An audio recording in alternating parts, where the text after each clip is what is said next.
We already know what's coming in 2025 to Kings Island. Spoiler alert on this episode.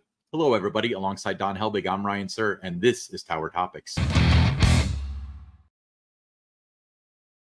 Tower Topics is a podcast by Kings Island fans for Kings Island fans, because that's who we are and that's who we care about. So, Ryan, 2025 just around the corner. We're about 6-7 weeks away from when new attractions typically get announced throughout the industry. So, what do we got going on? Well, I found this on KICentral.com, so shout out to them. However, the person that posted there found it on Reddit. But for those who don't know, Kings Island is going to be getting a Master Blaster, which is a water coaster, a long-awaited water coaster in Soak City. So a water coaster of this type uses nozzled water to push you in an uphill sensation. This is a product of Whitewater West. So, but here's the kicker. It's going to be a dueling water coaster. So it'll be probably have a racing element to it too, but it's also going to double the capacity, and capacity is certainly going to be an issue when it comes to Soak City with how busy that gets. But how does this look to you, Don? I think it looks amazing. You know, it's time for a new attraction at Soak City Water Park. The last thing that they added new there was in 2016 with Tropical Plunge. So it's been 8-9 years since there's been anything really new in the water park. Yeah. Many guests buy their season pass specifically for the water park. Some don't even venture into the hard park at all. So I think if you're an aquatics fan, this is very exciting news. And it's going to be something like Tropical Plunge. It's fun, it's thrilling, something you're going to want to do over and over again.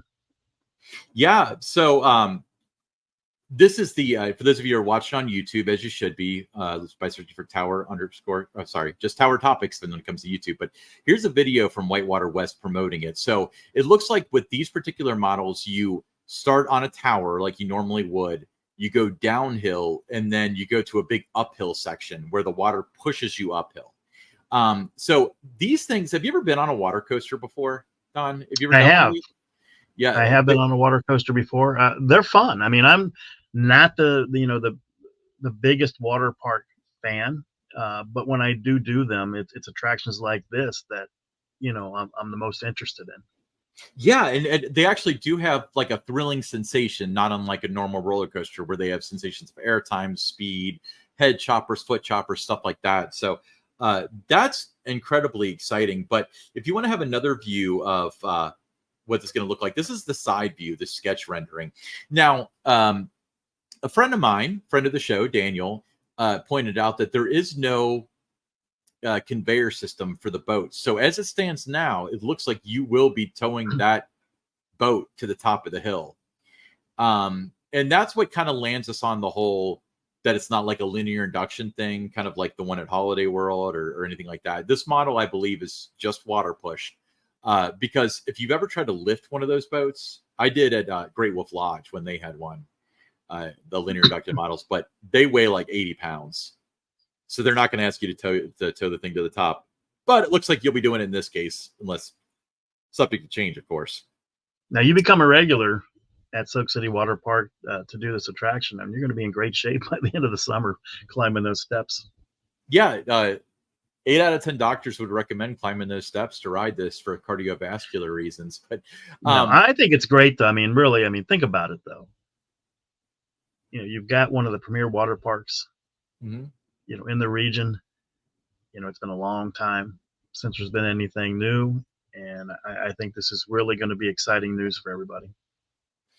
I think so too. And then if you look at, there's the commencement that we're looking at here. These are legal filings. This is all public record. This is not something that is something that the person on Reddit got leaked out of the park or we leaked anything. This is all public record that we're speaking to. But if you look at it, there's the Mondo pump house is going to get some sort of alteration, which probably means the pumps for this are going to be in the Mondo. Is it Mondo Typhoon? Is that the name of that ride? The big toilet Mondo bowl? Monsoon, yes. Mondo Monsoon. I'm glad you knew that. And then the Master Blaster ride itself is an item on there. And then if you look, Kings Island, Soak City, kiddie pool upgrades. Now, Mondo Monsoon, again, that's the big toilet looking ride. To the left of it, there's markers. We can only speculate that that's where the water coaster is going to go. But remember that that Wave Rider that they took out like 2 years ago, that was to the right of it. The Flow Rider, yeah, right. Yeah, that was to the right of it. That's not the biggest space over there, but I would think looking at the blueprints, I mean, potentially it could fit over there. So we don't know. That's one of the things that we just don't know what's going to happen there. But it's going to be either to the left or to the right of Mondo Monsoon. It will be to the left or the right of Mondo Monsoon. My thought is maybe, so the way that this is phrased, and they put the prices on KI Central, it looks like it's about $3 million or so for the kiddie pool, which to me could mean a lot of things, because this says a renovation of a kiddie pool, or well, kiddie pool upgrades. But it they've got that right over there. I mean, right to the left of Mondo, that is, where they have, the kids' attractions over there in Soak City. So right, possibly that's either an upgrade or they're adding or doing something over in that area of the board. Well, the thing though is, if it's $3 million, like that's a lot of money for kiddie stuff. But at the same time, if you're completely gutting the pool and essentially building a new one there, that's where the price gets up, especially if there's infrastructure problems, because that pool is pretty old. So, yeah. So, well, when do you think that we would see an announcement about something like this? Is it different when it's a water park, or do you think it'll be sometime in like August? I think it's always well, you typically want to do it, your announcements with the launch of Season Pass. I mean, that's historically what the park has tried to do since the introduction of Season Passes back in 1979. But some years it doesn't work out. You don't have your plans finalized yet. I know we were, a couple years ago with Adventureport, there were still a lot of unknowns, and it wasn't until October or late September, October before that even got announced. Season passes have been on sale by that time, 10 weeks. So you want to try to tie it in when you can, but it's not always possible to be able to do so. I think with this, I mean, everything's already been filed. Looks like everything's moving, forward. So I would think probably somewhere between August, 10th and 30th, somewhere in that range would be my guess as to when they would announce the new attraction. But now there's a little more complication with the merger with Six Flags, and getting everybody aligned to put season passes on sale around the same time. So who knows? I mean, it could change the game a little bit there. But I just think, though, it really, when you look at some of the parks, there's separate gates for the water park and the hard park. It's always been two parks, one price at Kings Island. So I think this really just adds that much more value to your season pass when you're able to, not only go to the water park, but get a world-class attraction like this. Yeah, exactly. It's funny because you mentioned that season passes went on sale last year, 2023, before Adventureport was announced. But I think it might be the other way around this year, because it sounds like they had their ducks in order to announce this, but they don't have the season passes ready. I mean, for all I know, they could be ready, but I'm saying that's and sometimes too. I mean, Mystic Timbers was another, example of, it was announced, a few weeks before season pass sale, because it was the end of July and vertical construction was going to begin. And if you were riding the train or riding Diamondback, I mean, you would see exactly what it was going to be. You would know it was a wooden coaster. So same thing here. If they start to do some digging and, you start having pieces of this attraction showing up on property or not, then you got to announce it before passes would go on sale. Yeah. So for those watching on YouTube, so we're looking at the Google Earth satellite view. This big field here, from your view, it's to the right of Mondo Monsoon. That is where we believe that the water slide might go. The water coaster might go in this area here. That is a big field. It does have markers in it right now. It's much bigger. This complex right here, this has been removed. So this is just like a grassy area right now, but it does have like kind of an awkward like rope fence around it, like a real temporary thing. So that's why we think maybe there could be some sort of kiddie pool installation there. But what Don was mentioning was up here, this is also a kiddie pool. And if they want to take out this like pirate ship, I think it is, they can do anything with this. I mean, this is a big kiddie pool, and you can put in all new water features painted up and call it a brand new attraction. Yeah. But size it back down again there on your picture. So if you look up to the side where we think it might go, I mean, there's a lot of room to work with over there, and you could even, if you had to knock out some trees on that side, you could do it to make more, more space. So either way, wherever it goes, great addition to Soak City Water Park. Yeah, it's very exciting. I love the water coasters. I look forward to checking this out. And Soak City hasn't had any love in a while, and it sounds like it's turn. So I guess we just have to wait for the name at this point. I actually did check the trademarks to see if they had trademarked anything, but I'm not good at that sort of thing, so I couldn't find anything. Well, I hope the name doesn't get out there. I hope the park has something to work with when they announce it. And there's always going to be other things that are, it's not just about this. There'll be other things for the 2025 season that will get incorporated into that announcement. But I would hope the name stays under wraps and the logo and all that until that time. I don't know of a logo that was leaked. There's certainly names have been leaked. Yeah, but I mean, the world we live in today, as a former PR person, I used to hate when things would get out there before it was announced. But then I kind of knew that was the world we're in now.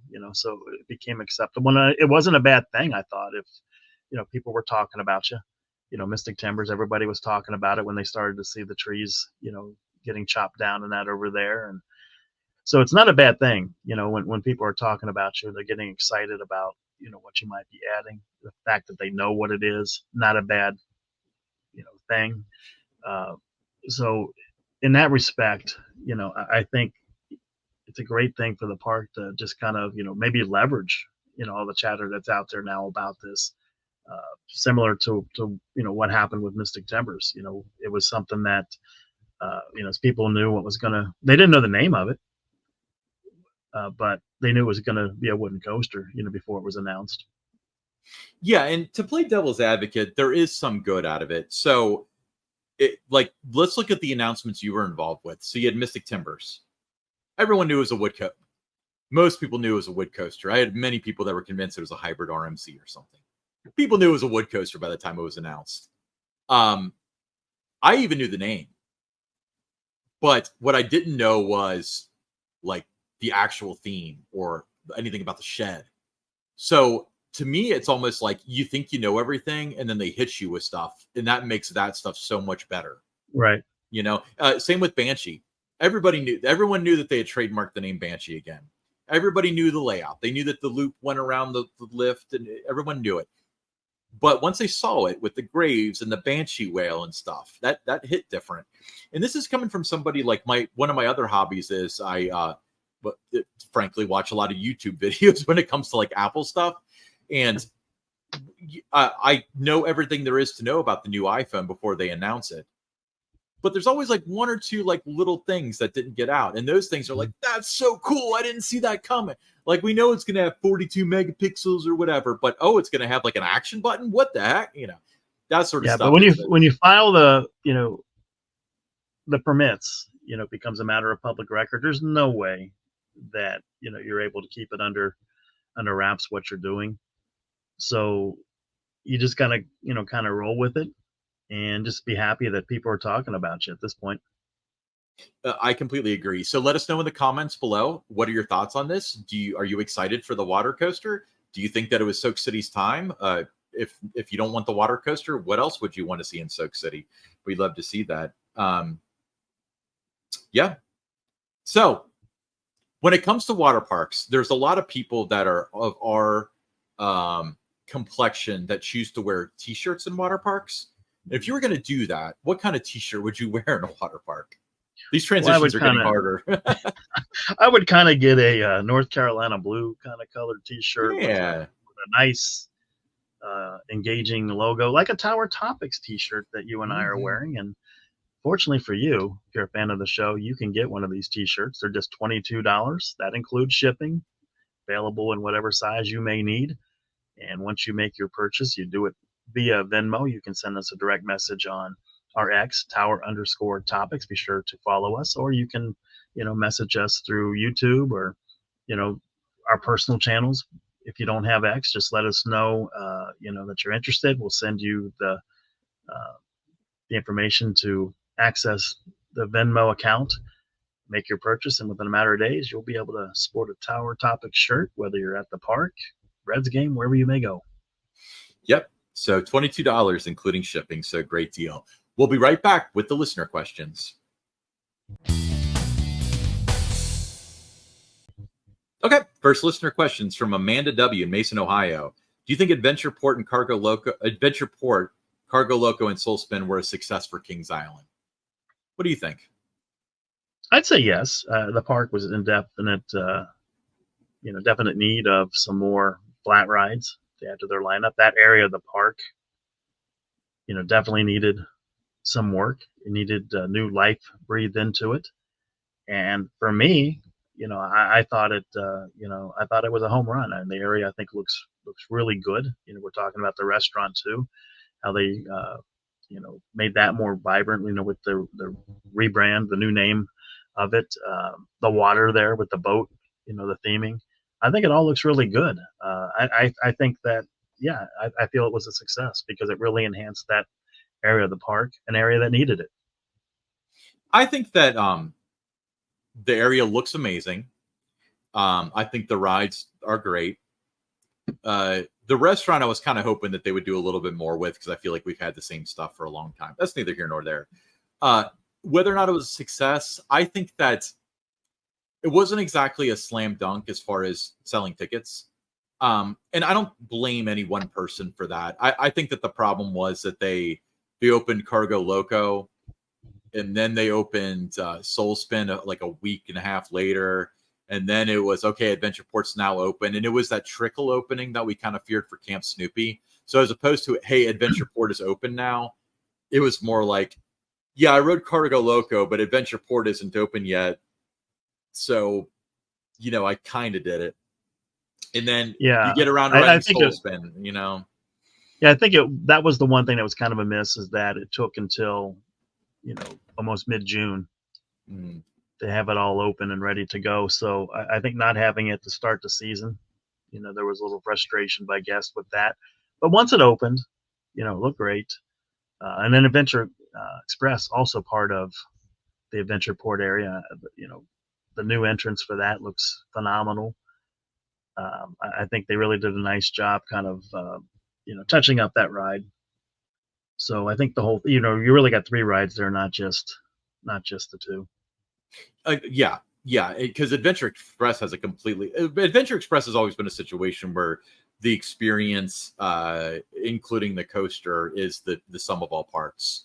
Where maybe the coaster is pretty much the same, but everything else changed dramatically. So I think they did a great job with it. I think the area looks amazing, and it's never looked better. But when you gauge success, are you asking, like, did it turn out well? Certainly. Did it sell many tickets? I think that it would have gone better had it either opened with the park, or if it all opened on Memorial Day or something. If it all opened together, I think that would have been stronger. Yeah, I agree. So Carter D from Finneytown, Ohio. That's my dad's hometown. I think I've said that before.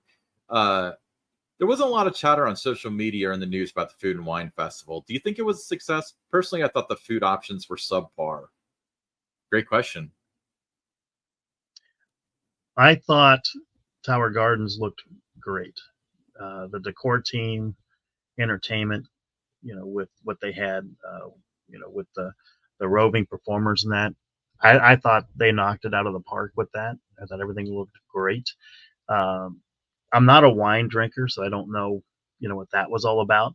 I did have one of the menu options was the charcuterie. I had that. I thought that was really good. So,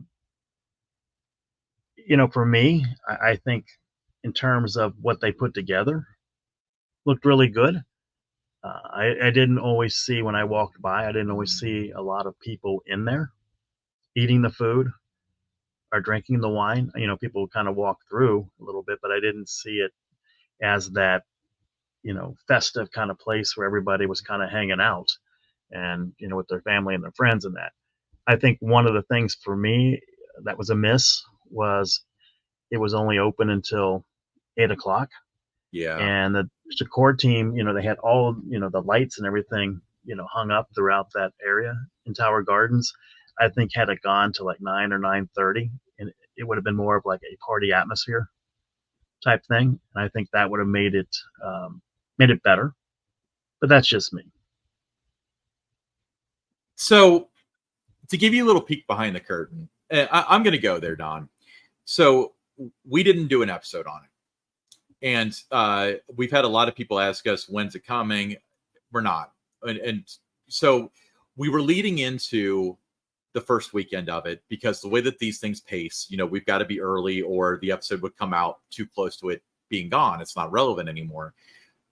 So Don and I are Google searching the Food and Wine Festival, looking for more details. And all we could find was enjoy delectable delights, blah, blah, blah. And there just nobody was talking about it. So there was no there for us. All we would be able to do is read the one paragraph blurb that the park had originally announced. So there was no, but the problem is, and I've got a lot of friends that are telling me like, you know, the people that go to Kings Island, they're beer people. They're not wine people. I agree. But you know what? The way to make this successful isn't necessarily to get the beer people to try wine. It's to get people who drink wine to buy tickets. That's why they have these things. Nobody knew about this thing. You're right. Nobody knew about this thing. I think that Tower Gardens looked the best it's ever looked in my time going to Kings Island. I thought that having the violin player there was incredible. I thought the decor was incredible. You know, Hi-Fi Honey did their sets. That was great. They had parts of River City doing like a jazz thing, which was awesome. That was awesome. The only food I tried was the Baker's Basket, and I wouldn't have served that to a homeless person. It was so bad. It was literally, I don't want to complain, but you asked. But $9 for the